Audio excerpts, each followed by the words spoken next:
Salam sejahtera untuk kita semua.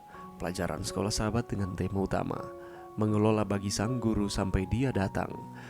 Pelajaran ketujuh, yang paling hina ini, Minggu 12 Februari, hidup dan pelayanan Yesus. Pada awal pelayanan Yesus kepada masyarakat, dia berjalan ke Nazaret di wilayah Galilea.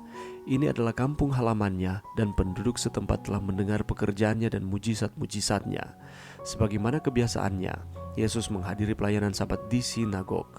Meskipun Yesus bukanlah rabi yang bertugas, hadirin menyerahkan kepadanya gulungan kitab Yesaya dan meminta dia membacakan kitab suci. Bacalah Lukas 4 ayat 16-19 dan bandingkan dengan Yesaya 61 ayat 1 dan 2. Menurut Anda, mengapa Yesus memilih ayat khusus ini? Mengapa kata-kata dalam buku Yesaya ini dianggap sebagai mesianik? Apa yang dinyatakan ayat-ayat ini tentang pekerjaan seorang Mesias? Karena para pemimpin agama tampaknya telah mengabaikan nubuatan-nubuatan yang berbicara tentang Mesias yang menderita dan telah salah menerapkan nubuatan yang menunjuk pada kemuliaan kedatangannya yang kedua kali, yang seharusnya berfungsi sebagai pengingat bagi kita tentang betapa penting memahami nubuatan yang sesungguhnya. Kebanyakan orang percaya pada ide yang salah bahwa misi Mesias adalah untuk membebaskan orang Israel dari penakluk dan penindasnya bangsa Roma. Untuk berpikir bahwa pernyataan misi Mesias datang dari Yesaya 61 ayat 1 dan 2 pastilah merupakan kejutan yang nyata.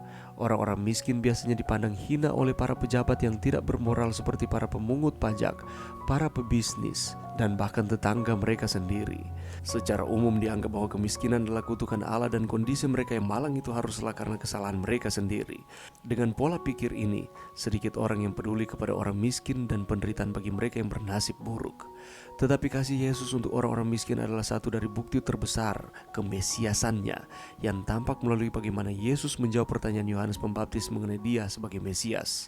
Sepertinya juga murid-murid juru selamat, Yohanes Pembaptis tidak memahami sifat kerajaan Kristus itu. Ia mengharap bahwa Yesus akan mengambil tahta Daud, dan bila waktu itu lalu dan juru selamat tidak menunjukkan kekuasaannya sebagai raja, Yohanes menjadi bimbang dan susah hatinya. Alfa dan Omega jilid 5 halaman 223.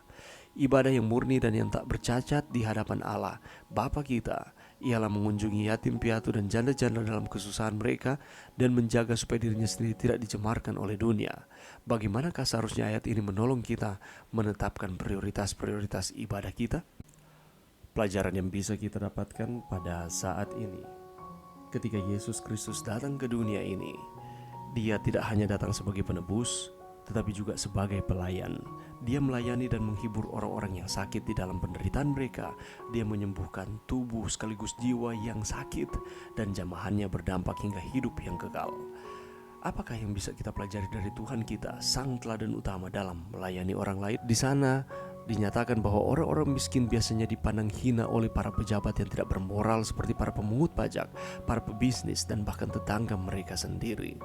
Secara umum dianggap bahwa kemiskinan adalah kutukan Allah, dan kondisi mereka yang malang itu haruslah karena kesalahan mereka sendiri. Dan oleh karena cara berpikir seperti ini, sedikit orang yang peduli kepada orang miskin dan penderitaan bagi mereka yang bernasib buruk. Tetapi yang dilakukan oleh Yesus berbeda. Dan ini merupakan salah satu dari bukti terbesar kemesiasannya yang tampak melalui bagaimana Yesus menjawab pertanyaan Yohanes Pembaptis mengenai dia sebagai Mesias. Karena kalau kita melihat, kelihatannya Yohanes Pembaptis juga meragukan kemesiasan Yesus. Karena cara berpikir dari Yohanes Pembaptis adalah pada umumnya cara berpikir dari orang-orang pada waktu itu, bahwa Mesias akan datang dan akan menyelamatkan mereka dari penindasan Roma.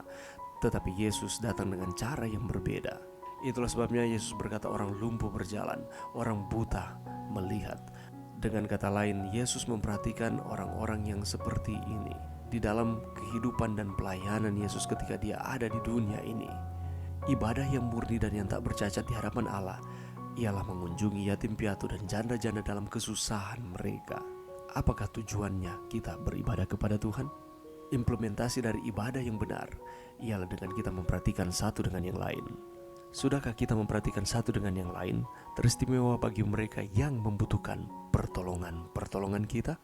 Mari kita peka satu terhadap yang lain, saling membantu, saling memperhatikan. Karena inilah yang dilakukan oleh Yesus ketika dia hidup di dunia ini. Dan sebagai pengikut Kristus, mari kita terus mempraktikkan apa yang telah diteladankan Yesus di dalam kehidupan kita. Mari berdoa. Terima kasih Tuhan atas contoh yang diberikan Yesus di dalam kehidupan kami, lewat hidup dan pelayanan ketika hidup di dunia ini.